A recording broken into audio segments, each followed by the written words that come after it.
Hi, welcome to lecture 4. Here I'm going to talk about moment of inertia and Newton's second law for rotations. So I want to start with a very simple system, and the system is a pivot that's here. Imagine some kind of long thin stick, and the stick is light, so it doesn't really have any mass of any relevance for our problem. And instead I've got this blob of mass, maybe this metal ball or something, that's on the end. It has a mass m. And of course this thing can rotate around the pivot point. So now what I want to imagine is that we are applying a force to the mass. We're going to apply a force maybe this way. Now of course I could be applying a force at some funny angle, right? But you kind of know that if I were to apply a force, say this way, then only the tangential part, tangential to the circle around which this ball can move, that would be the relevant part.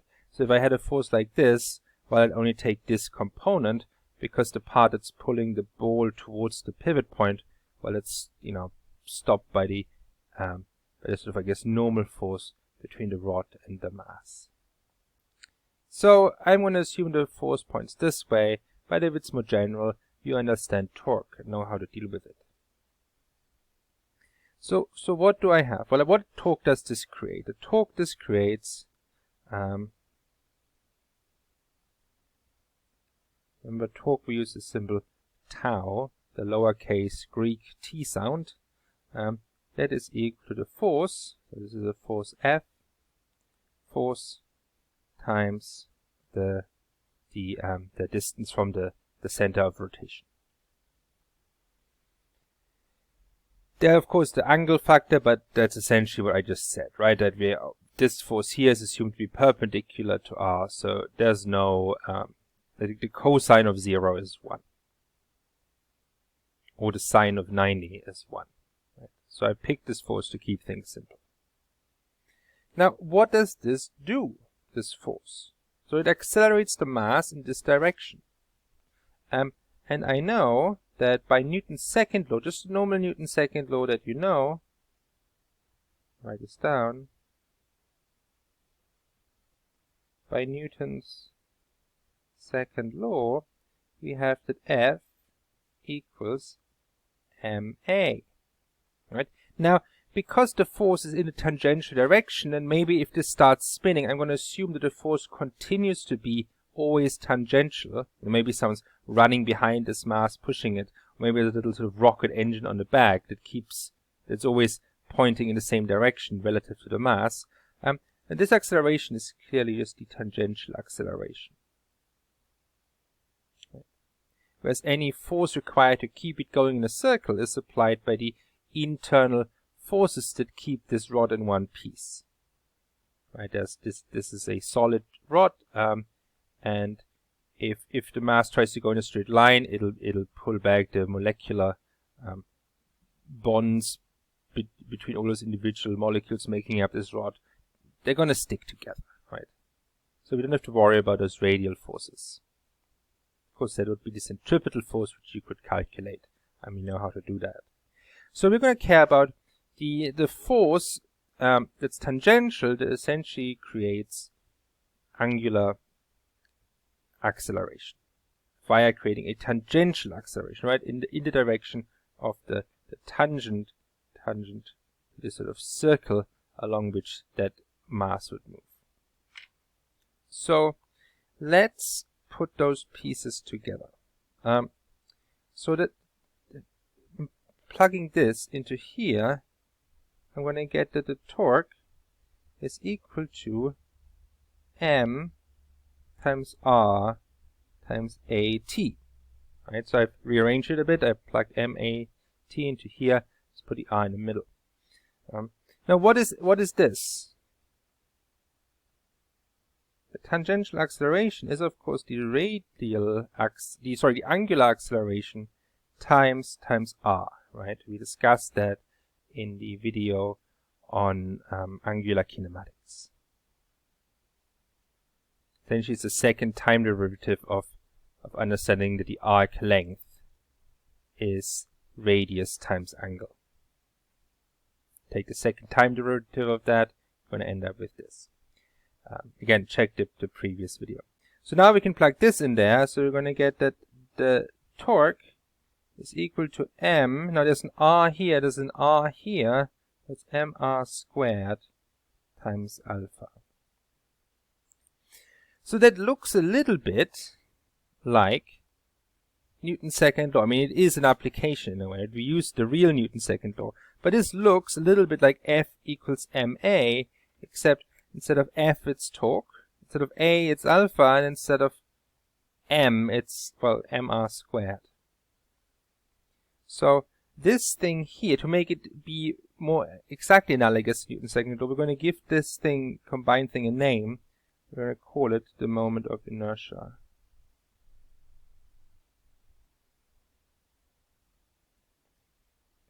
Now, mr squared specifically is the moment of inertia of a single point mass. Right? We're going to talk about the moment of inertia of other objects in just a second. So we get this equation that says torque is moment of inertia, and this we're going to give the letter capital I. I don't know why. It's one of those where someone in history decided that was a good symbol. I guess I for inertia. And it sort of stuck around, right? So capital I is the symbol used for moment of inertia. But so what we end up with is this this law that says that the torque is equal to the moment of inertia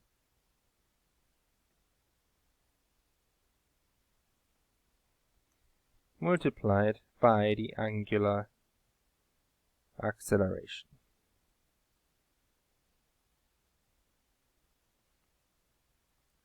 So one way to understand this, to make sense of this, is to say moment of inertia is sort of the resistance of an object to being rotated, right? If I apply the same torque, then the amount of angular acceleration I'm going to get is bigger if the moment of inertia is smaller. That's analogous to saying if I apply the same force, the acceleration I get is bigger if the mass is smaller.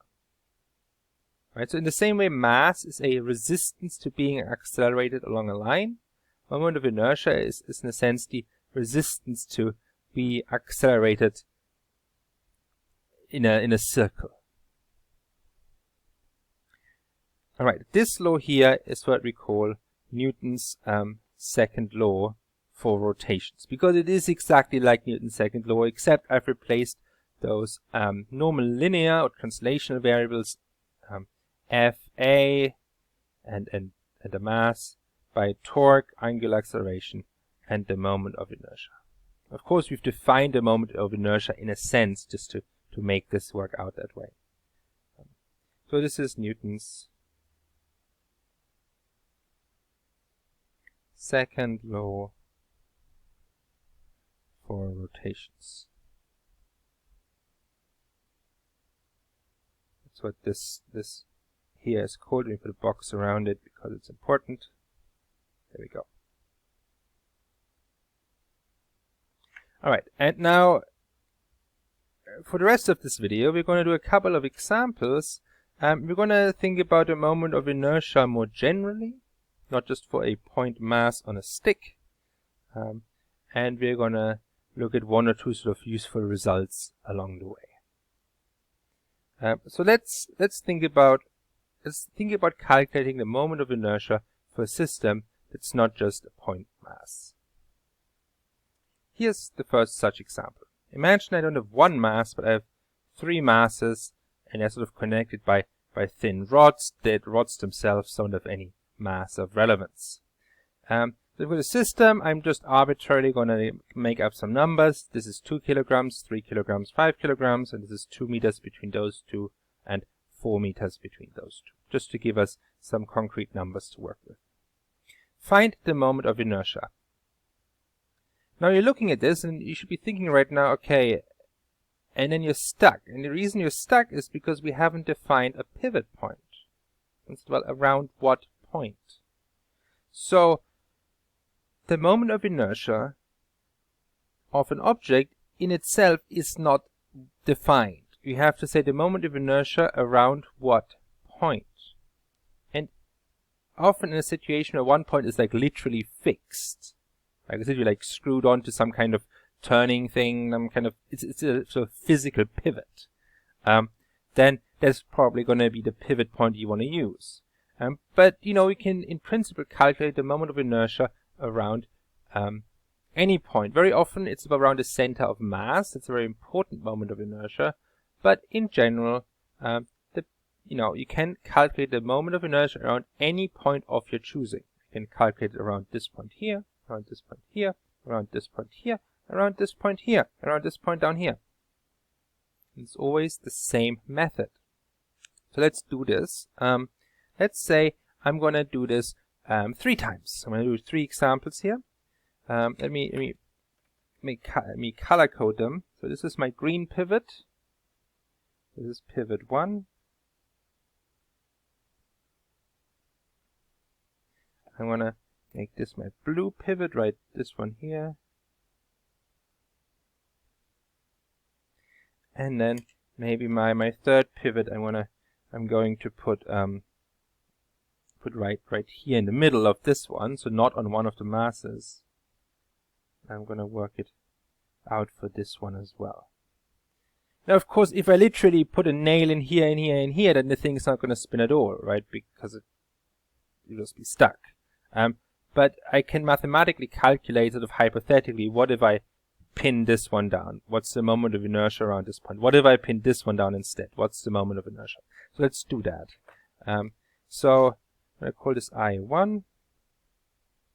So I've got 3 masses, right? And for each one is mr squared. It's the thing we derived before. Right here, mr squared. So I've got, so let me just write this down, I guess. So we call I is mr squared, but then we take the sum of all the different masses. So the sum symbol, and I guess I can sort of label them I and I, where this is kind of my 1, 2, 3, like counts up. I1, I2, I3.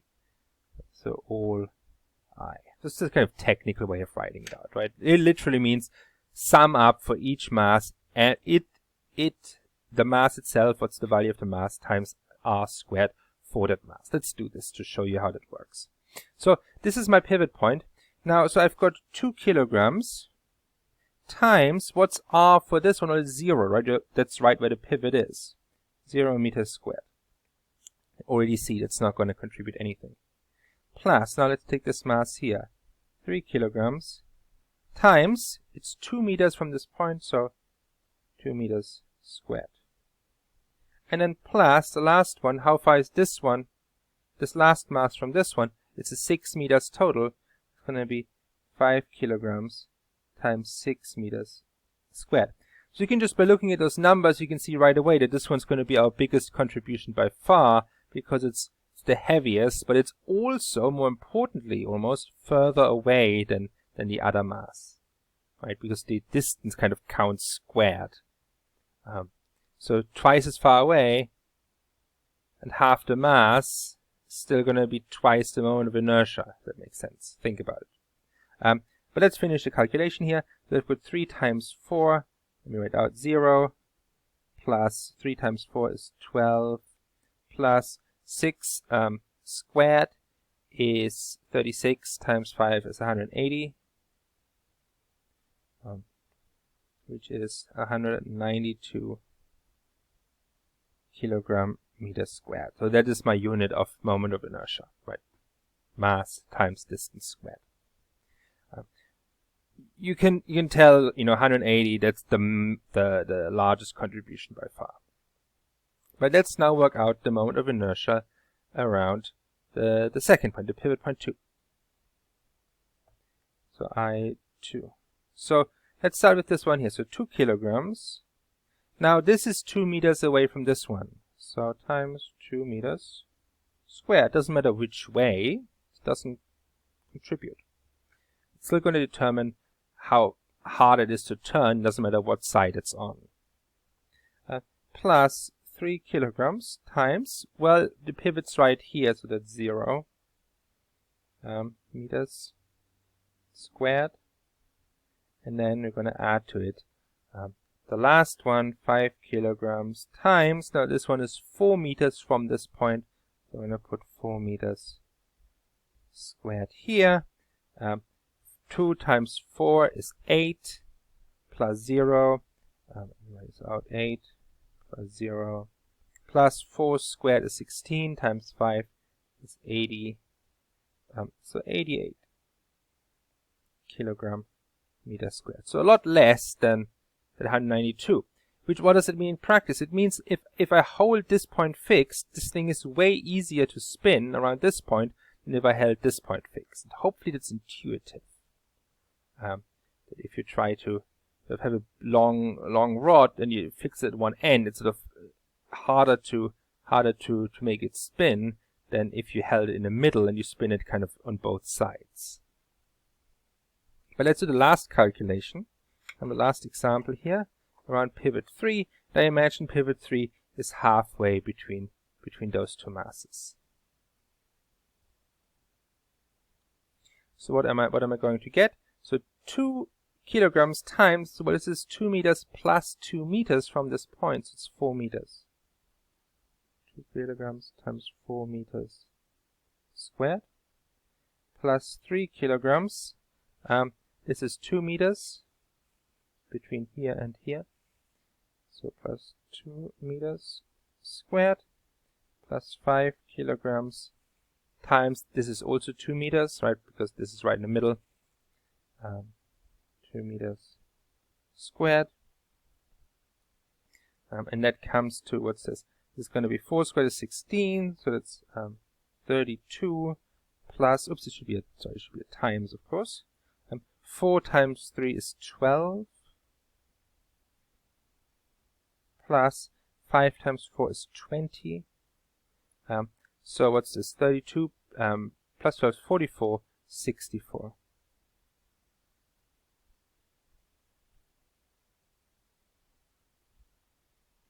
So even less. And in fact, what you can prove is that the moment of inertia is smallest around the center of mass, and center of mass here is going to be somewhere in here, I think. All right. So these were just some examples. Now I didn't do an example where I picked a point that was not on this line. You could have picked a point down here. Then you just have to do essentially the Pythagorean theorem to figure out what are those distances, right? If I pick this point here, I need to take this distance, and this distance, and this distance. So if I knew, say, where this was, I could do that too. I'm not going to do that example here. I'd rather keep going. And the next thing I want to look at is an example where I don't have a series of point masses, but a long extended object where the mass is distributed all along it. So let's set that up. So here's the next example then. I want to consider a rigid object, and the trick here is to split this object into just lots of tiny chunks. So I'm going to pretend my rigid object is made up of lots of tiny little blocks. Imagine you have this big thing, this rod or whatever other shape it is, and it's made of essentially tiny little Legos, and you just treat each Lego like it's a point mass. It's kind of what we're doing. We're going to make those Lego pieces infinitesimally small and have an infinite number of them. And mathematically, we deal with that, of course, by doing an integral. So let's imagine there's a tiny little chunk here, right? And I'm going to ask, okay, what is the moment of inertia due to this one? And I'm going to add all the other tiny chunks. And right now I'm assuming I'm putting my pivot here. Of course, I could make a different choice. But if you understand this example, you can do that for any choice of pivot. So the moment of inertia of this tiny chunk, let's say this tiny chunk has a length, let's call it dr, right? dr means kind of the small sort of difference from here to here. It's a tiny little length. And let's suppose this is a distance r away from the pivot. Right. So the moment of inertia, MOI, moment of inertia of tiny chunk, is going to be equal to,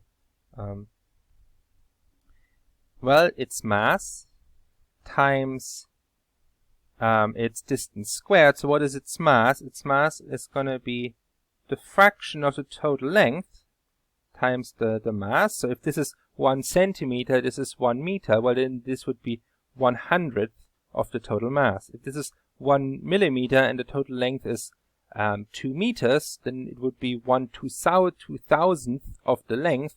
So this would be 1/2000th of the total mass. Right? I'm assuming this rod has its mass like equally distributed. It's not like heavier on one end than the other end. So this is the mass, and I multiply it by r squared.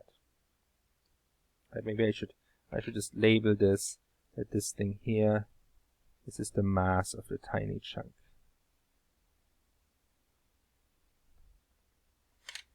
And then I just have to add them for all the values of r, starting here and starting here. Now you can tell that the chunk that's up here, the same size as this one, if it's over here, it's going to contribute a lot more to the total moment of inertia because it's further out, further away from the pivot. Let's do the actual calculation then. So the total moment of inertia, I, right, the symbol we use for moment of inertia, that is the sum of all chunks. Of course, I mean the moment of inertia of all chunks. How do I write a sum when it is an infinite, when there's an infinite large number of them, and each chunk is infinitesimally small? I write a sum like this, big S symbol, right?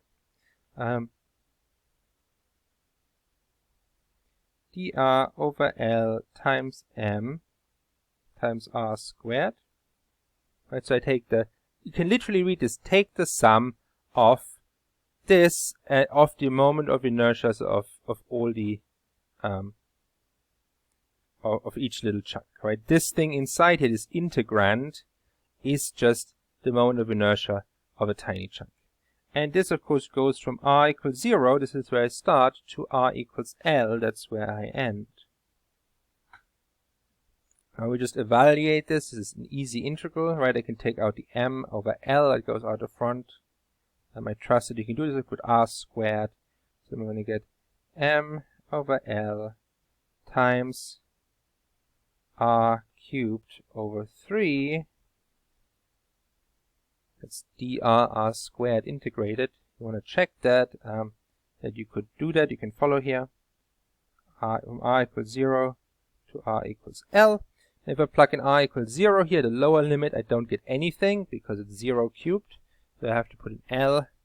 So that's going to be L cubed over 3, but L cubed is going to cancel one of those. So I'm going to get m L squared times 1/3. That will be the moment of inertia of a rod about its endpoint. If you take the middle point, all that would change when you calculate the moment of inertia on the middle, say, then you change your limits here, right? Because you wouldn't go from r to L, you go from -1/2 L to +1/2 L. And that would change your result. I think you'd get 1/6 instead. So let's do another example of an extended object. So here's the example. A ring, a solid ring. I imagine this is my ring about the center of rotation. So one real-life situation where this might be relevant, for example, let's say a bike wheel, right? You have little spokes here, but they're light compared to the rest of the wheel. So, and the wheel, of course, it's not a single line. It has some thickness, but the thickness is small compared to the radius. So I can, to a first approximation, model my bike wheel like a ring. Actually, if I wanted the example of a hollow cylinder like a pipe, it would be the same, because making this longer is not going to change anything. So I will come back to that. So what's the moment of inertia here? Now you might think, hold on, I've got to sort of do that integration thing where I add up all the tiny chunks here. Technically that's true. But you can just look at this, and what you notice is that each chunk is the same distance, right? Each chunk is the same distance from the center. So let me write it like this. The sum of all chunks, of course I again mean the moment of inertia of each chunk added up, that is equal to the sum, right, it's an infinite number of chunks, the sum of r squared times the mass of a single chunk. We call this dm, right? Each chunk is a little mass dm. We always use the letter little d to mean a sort of infinitesimally small fraction of the whole, right? So this is a infinitesimally small fraction of the whole. So that is my integral. In a way, I could integrate it like this. If you understand what integrals mean, right, then we can do this. Now r squared is constant. Oops, what am I doing? Times the integral of just this. So what is this saying? This is literally saying add up all the little chunks of mass. But you know what that is. Adding up all the little chunks of mass just is the whole mass. So add up all little mass chunks.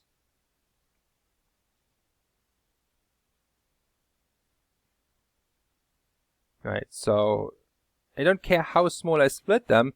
If I add them all up, I'm just going to get back the total mass m. So I'm just going to get m r squared.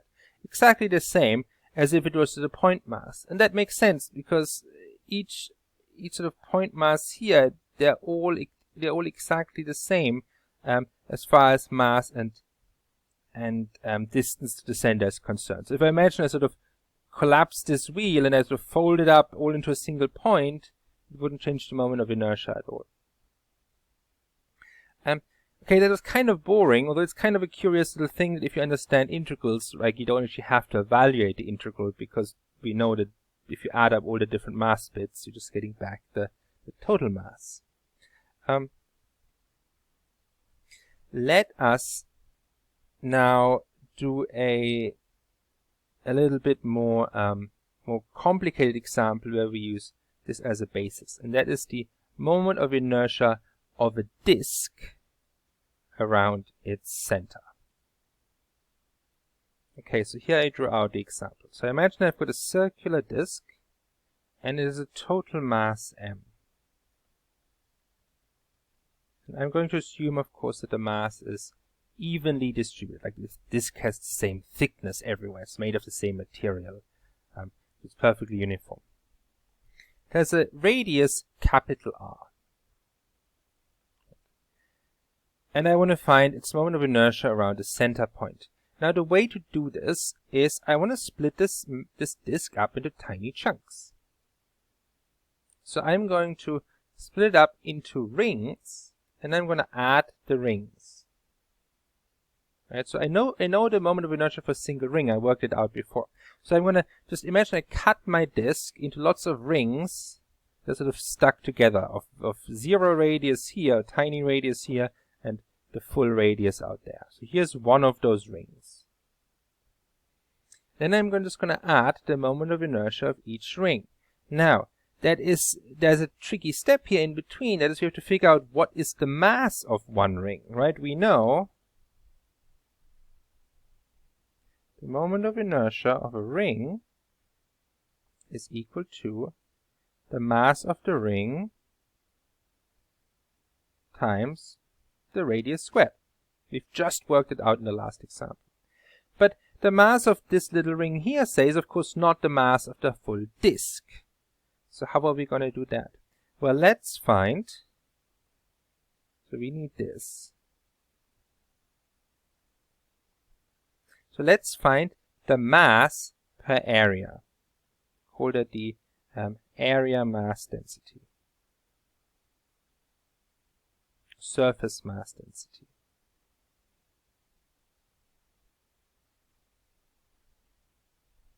Now maybe you've met mass density in a different context, or density, right? Such as we've got charge densities. There you talk about a surface charge density, a linear charge density, and so on. Same thing with mass. Surface mass density means how much mass is there per area. Like mass per little square millimeter.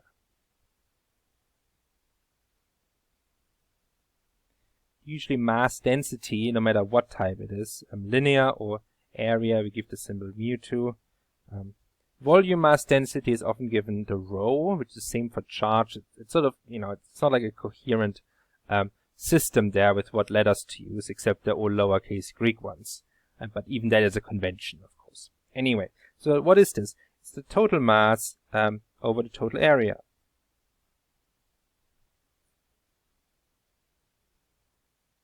Right, so if I have a total mass of this and I divide it by the total area, I know how much mass I have per square millimeter of area. And the mass is m, the area is of course pi r squared because it's disk. So that's my mu. So then now I can find the mass of one ring. It's going to be the area of the ring times mu. Right? Because how many square millimeters is this ring? Well, multiply that by the mass per area, per square millimeter, say. Now, what is the area of the ring? Now, rings, you might say, I've got to take the outer radius minus the inner radius. Now, if this ring is thin, and that's what we're going to assuming, that, because we're going to make them infinitesimally thin, that means I can really just take the length of this times the width. It's like I take a really long rectangle and I bend it. So this is going to be 2 pi r times dr. The length all the way around is 2 pi r times the width. And the error, so there's an error in here because like the inner radius is a little bit less than the outer radius, right? So it's not a flat, straight, rectangle. But if this thickness becomes utterly thin, that error essentially goes to 0. And in the limit where dr becomes 0, infinitesimally thin ring, it's exact. So this, and of course I have times, can't see, times mu right here, right? Mass of the area of the ring times the mass per area. Okay, now we just have to figure out then the moment of inertia per ring. So we've got I ring is going to be equal to 2 pi r dr times r squared for moment of inertia, right? Is this r squared here, that's appearing here, times this one. Now this I'm going to write as m over pi r squared. I'm plugging in. We can simplify this a little bit. I can cancel out the pi's. I'm going to get 2m over r squared times r cubed dr. Right. So I've written it to keep those constants out front, and then I've got r cubed dr, and the r is of course the thing we're going to change as we go from one ring to the next, because each ring has a different radius as we're adding them up. Okay, so now we just have to add the rings. So I total is going to be the sum of all rings. The sum of all rings. I can just write it like this. This is mathematically correct. So what is this? How do I write this out? Well, this is 2m over r squared times r cubed dr. Now what are the limits? Well, I'm starting at 0, the sort of ring that's right in the center that has no radius at all. And I go to 1 millimeter, 2 millimeters, and so on. And I'm going to end at big capital R, right? The total, the big radius, the actual radius of the disk itself. Now that is fairly straightforward to evaluate once again. Let's see if we can squish it down here. So 2m over r squared comes out because it's constant, right? The capital R is just the physical size of the disk. That is not going to change. That is a constant. The thing I'm varying is the little r, the radius of each ring, because I'm going to go to bigger and bigger and bigger rings. Let's not get confused about this. So then what do I have? I multiply this by r cubed dr integrates to r to the 4 over 4, evaluated between 0 and big R. So 0 plugged in gives me nothing, so I'm only going to worry about plugging in the big R, and I'm going to get 2m over r squared times r to the 4 over 4, which simplifies a little bit, and I'm going to get 2 over 4 is a half, so I have m r squared over 2. And I can just check, do the units make sense? Mass times distance squared, kilogram meter squared. Yes, that makes sense. And this is my final moment of inertia for a disk. The moment of inertia around the center. The next question is, what happens if I want to find the moment of inertia of a disk, but I want to find it about a point that's not the center? That's the example we're going to come to next. So let's imagine we want to calculate the moment of inertia of an object around a point that's not, the geometric center of it. Say, or not the center of mass, if it doesn't have an obvious geometry in the first place. So let's take this example here. I'm going back to having a hoop, like essentially a circle, like we had before, a ring, right? And I'm going to imagine I have a nail here. This ring is hanging from this nail. I want to know what's the moment of inertia around the nail. Now I'm going to pretend the nail is right at the ring, right? The ring is really thin. There's no difference between the nail and the ring. There's no distance between this point and the ring itself. Bit of an approximation, of course, but no, it's fine. So we are really calculating the moment of inertia around a point that's part of the ring, like right here.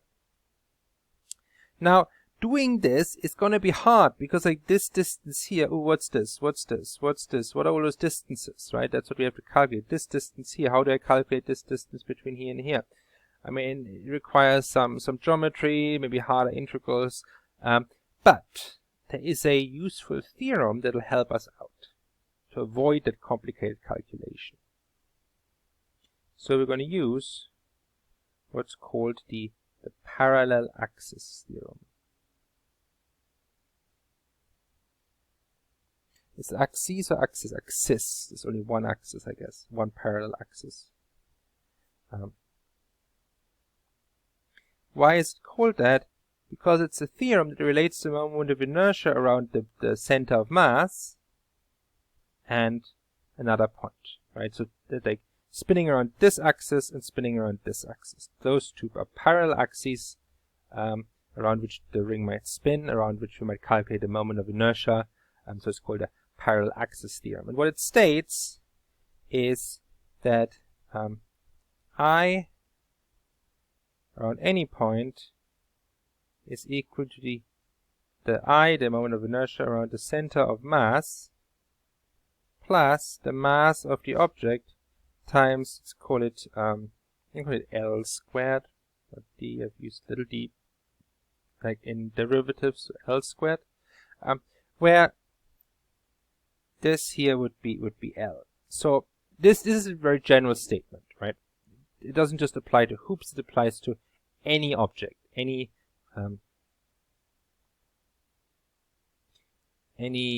rigid object. So what is this? So this is the moment of inertia around a chosen axis.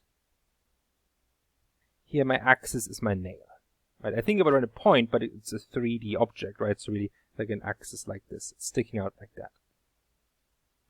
And it says that's equal to the moment of inertia around the center of mass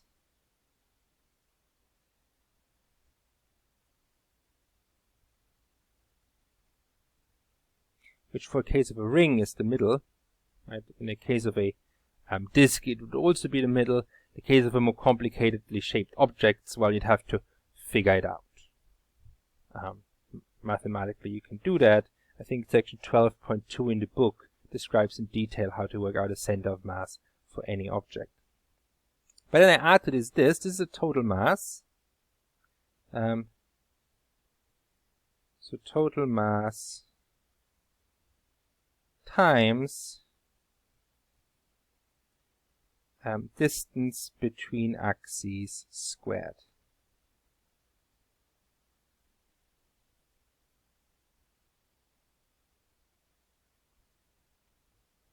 Right, L here is the distance between the center of mass axis, can't see this axis like this, and the axis around which I want to actually calculate the moment of inertia. So this one was easy to calculate, right? In our case, I have the I that I want is going to be m r squared. Right, I assume this has radius r. Then I add to this m, the mass of the thing, times the distance between the two axes. Let me write it as ml squared, but here L is just equal to r, right? Because I'm moving my axis from the center of mass to somewhere on the edge, so that distance is exactly the same as r. It's the radius, right? This I just wrote it out in generality here. In our case, those two are the same. So I'm just going to get 2mr squared, and we're done.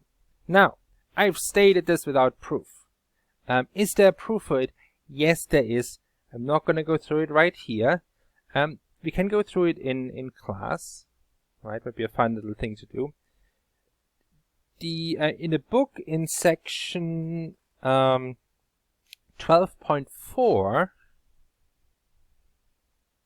at the end of section 12.4, page 303 in the 4th edition, there's a proof given for a one-dimensional object, like a rod, relating essentially the moment of inertia around the center of mass of the rod to some other part. But the proof generalizes very straightforwardly. We could prove it in any number of dimensions if we wanted to. I'm not going to do it here. It would just take up some time. I might rather move on, but look up the proof and maybe we can go through it again in class. Alright, so this is how you would calculate the moment of inertia, say around this point. This point there.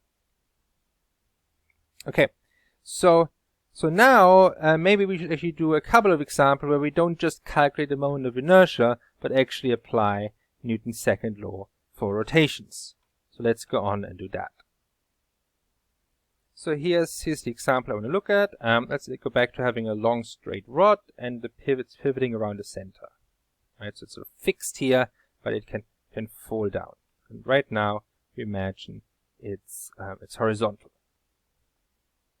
So you want to find the angular acceleration when horizontal.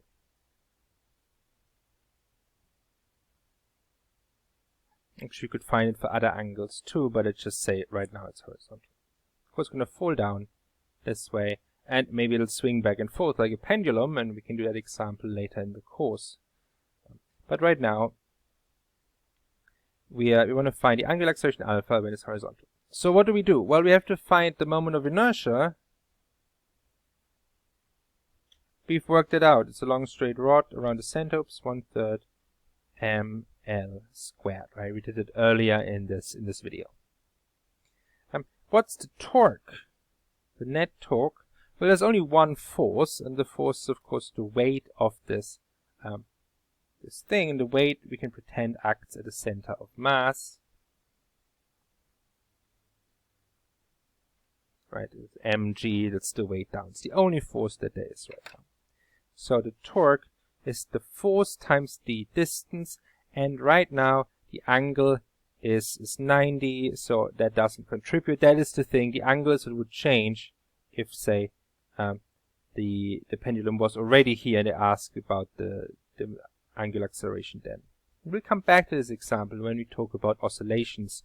We're trying to calculate maybe how fast might this be swinging back and forth. Right now, we only take care about the angular acceleration when it's right here. Okay, so what is the net torque? It's just the torque due to the green thing, the weight. So it's mg times what is its distance from the pivot point, L over 2. All right. So, well, then we can figure out what is alpha. Alpha is the net torque divided by I, right? That is Newton's second law for rotations. We wrote it as net torque is alpha times I. We just rearrange it. I'm going to plug in mg times L over 2 divided by 1/3 times ml squared. Now a bunch of stuff cancels out. The m's, for examples. So I'm going to get L, so L over L squared. G is up here. I'm getting G over L. The m's have cancelled out. I've got the L, so then it's 1/2 over 1/3. It's the same as 3/2. That is it. Interesting, right? How the mass of the rod actually doesn't matter at all, although its length does. It's the angular acceleration. Let's do another example. Let's go back to an example we had last time with the propeller of an airplane.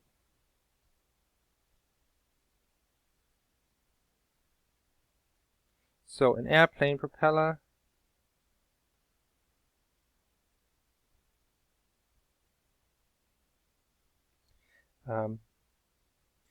has alpha equals 15 radians per second squared, right? That is the value we found like in the last lecture for that example we were working through. So look back at your notes, right? We mentioned it was speeding up from 0, this propeller, to spinning very fast, a certain number of rotations per minute, and what we worked out was that the angular acceleration was equal to this. Okay, so let's just go with that example. You want to find the torque needed. Find torque to be supplied by engine. However that mechanism works, I'm not an airplane engineer, but it needs to, something in the engine needs to create torque on the propeller to make it spin. If, well, what is the moment of inertia? Let's treat the propeller like it's a long rod. Let's approximate it by a rod of length L, let's say it's 2 meters, and the mass M is 50 kilograms. That's sort of in the right ballpark range for a realistic like airplane propeller. Now, so we can find I. Now, what is I? Well, here's my propeller, right? So our idea is it looks something like this. Two-bladed one. We pretend, yes, this has some kind of fancy aerodynamic shape, but we pretend this really is just length L. Right, so we can treat it like a rod. It's a good approximation. Now, the important part here is that the moment of inertia is not about its end. So I'm not going to write down 1/3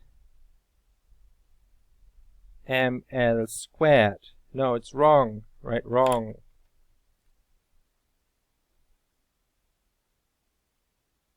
That would be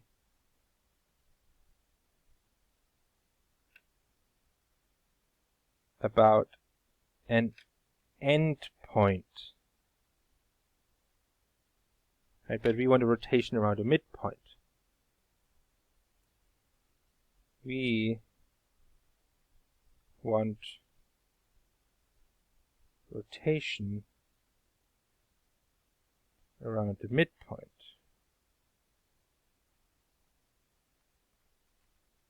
Now, what can we do? We could, so let's figure this out. Now, we could just work it out, right? The same way we worked out the moment of inertia in the first place by an integral. We now just take different limits. Or I could say if this is the center of mass, I mid is the center of mass, because it's the middle of a uniform rod, which by the parallel axis theorem, I can say is the ion endpoint minus the mass of the thing times, what's this distance here, L over 2 squared. Right, so the parallel axis theorem, where did it go? I had it somewhere. It's right here. Right, we just rearranged it. We know the ion endpoint, so we're going to find this one by just taking this to the other side. That's how we got the minus sign, and the L, the lowercase l in our case, is the half the length of the propeller, because we're going from this point to this point. So this one is this was 1/3 ml squared minus 1/4 ml squared, and that comes to, what am I doing? This is going to be 1/4, 1/14. What am I writing? Okay. Thank you for keeping me sane. It comes to 1/12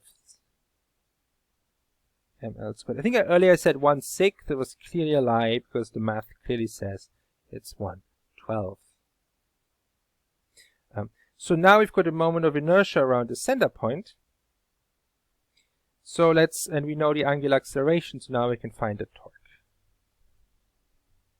So I'm going to get that the torque, well, it's I around the midpoint, because that's how a propeller works, times alpha. So I have 1/12 times the mass. The mass was 50 kilograms, times L squared right here. L was 2 meters, so 2 meters squared, times alpha was, we said, was 15. That's something, you know, we worked out in the previous example, in the last video. 15 radians per second squared. Okay, let's see if we can do the math here. 50 times 4 is 200, times 15 makes 3000, divided by 12 makes 250 Newton meters. Or kilogram meter squared per second squared, same unit. And that is our answer for this example. Okay, we're almost at the end. Let's do one more example. So here's the example I want to go through. I imagine there is a seesaw, maybe on a playground, and there are two people on it. One is a lot heavier than the other, so maybe this could be a grown-up who's 60 kilograms, and there's a kid who's 20 kilograms. And the seesaw is 1.5 meters on each side. And the seesaw itself, the mass of the beam, is 200 kilograms. We want to find the angular acceleration in this situation right now. Why am I saying this? Because right now the seesaw is horizontal. Of course, if I wait a second, it will no longer be horizontal, it will have tipped.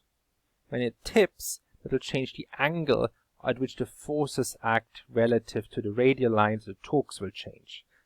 But to keep things simple, we're going to look at the horizontal situation right now. So while horizontal. Of course, this only applies for an instant.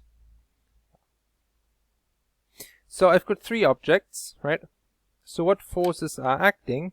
Let me draw this again, maybe in a sort of simplified version.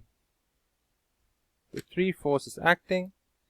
I've got 60 times 10, that's 600 newtons here. Got 200 newtons here, and I've got 200 times 10 being G, 9.8, right? We're going to round up to 10. So this acts right in the middle. I assume this is a normally balanced seesaw.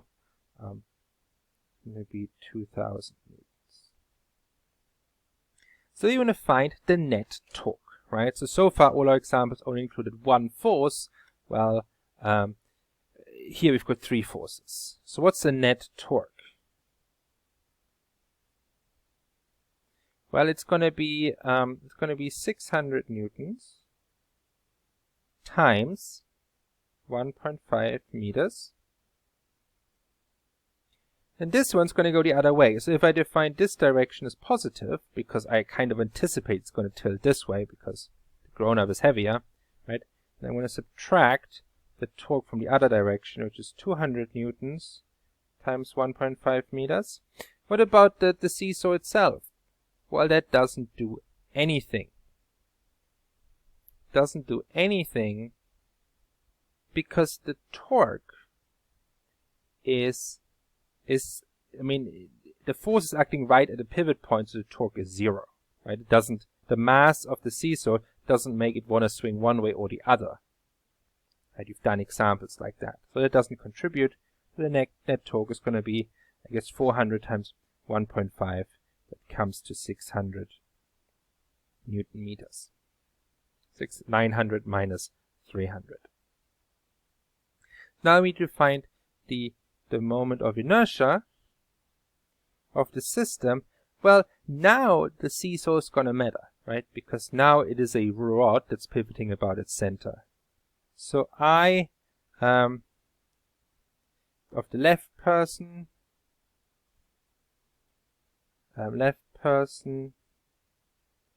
plus I of the right person, the kid, plus I of the seesaw itself. So you can work this out. These two we're going to treat like point particles. Close enough, right? 60 kilograms times 1.5 meters squared.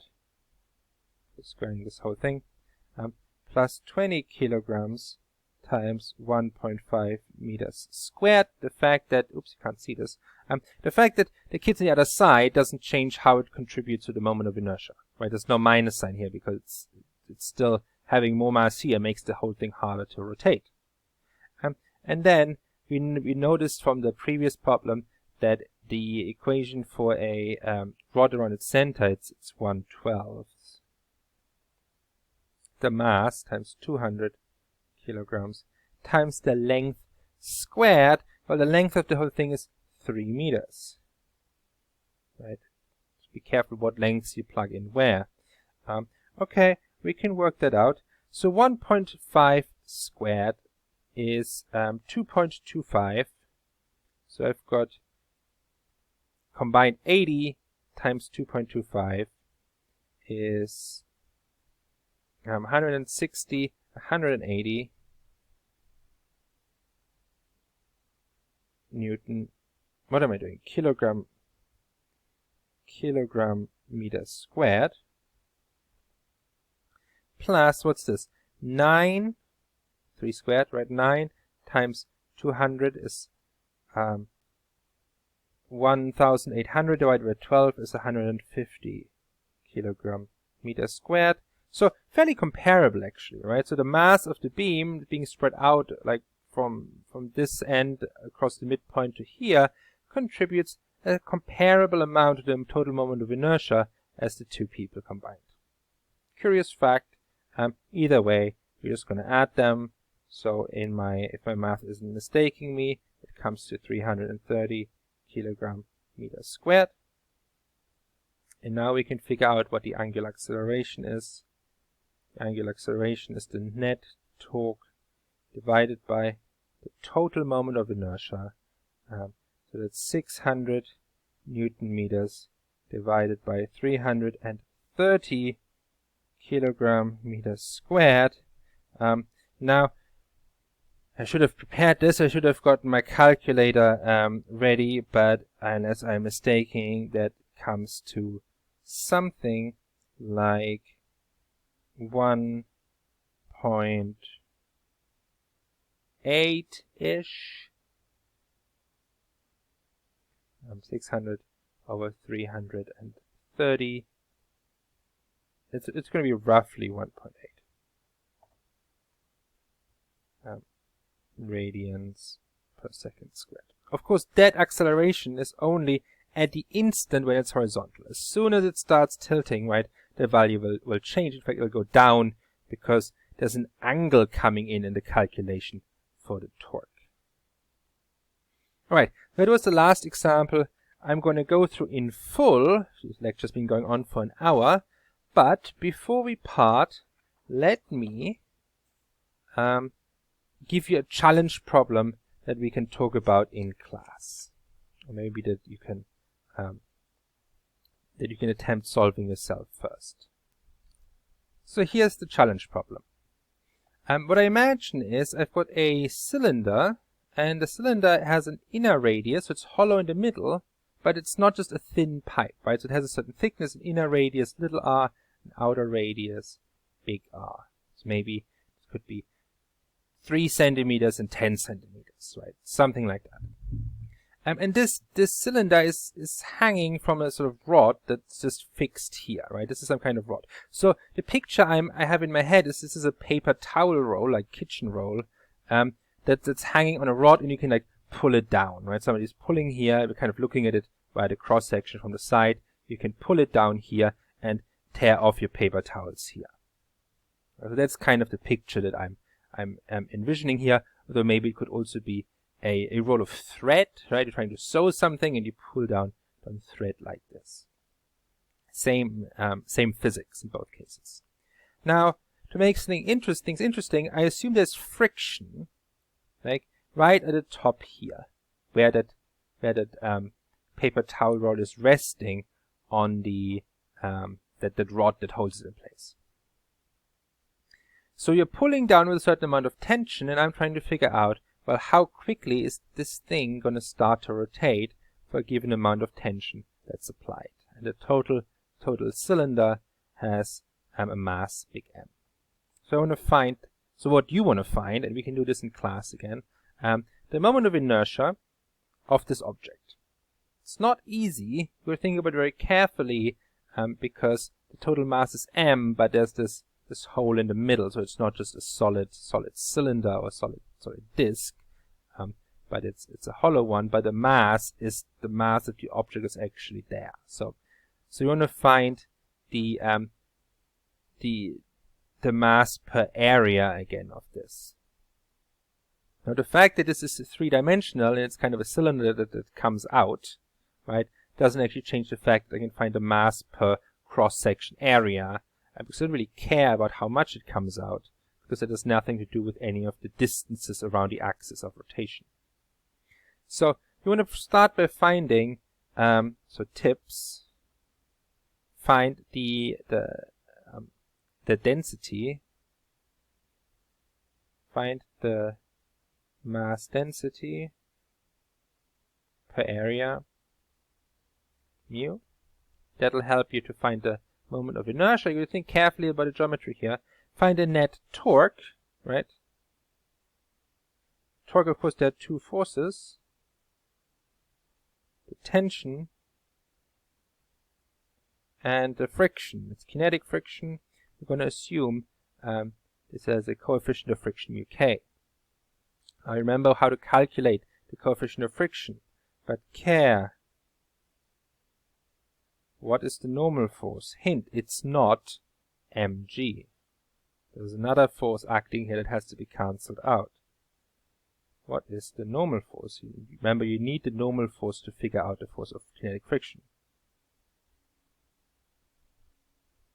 Normal force is not mg. Now when you do that, that's the easier part, probably, compared to finding the moment of inertia. But once you've got those two, okay, the last part's going to be easy. That's just applying Newton's second law of rotations.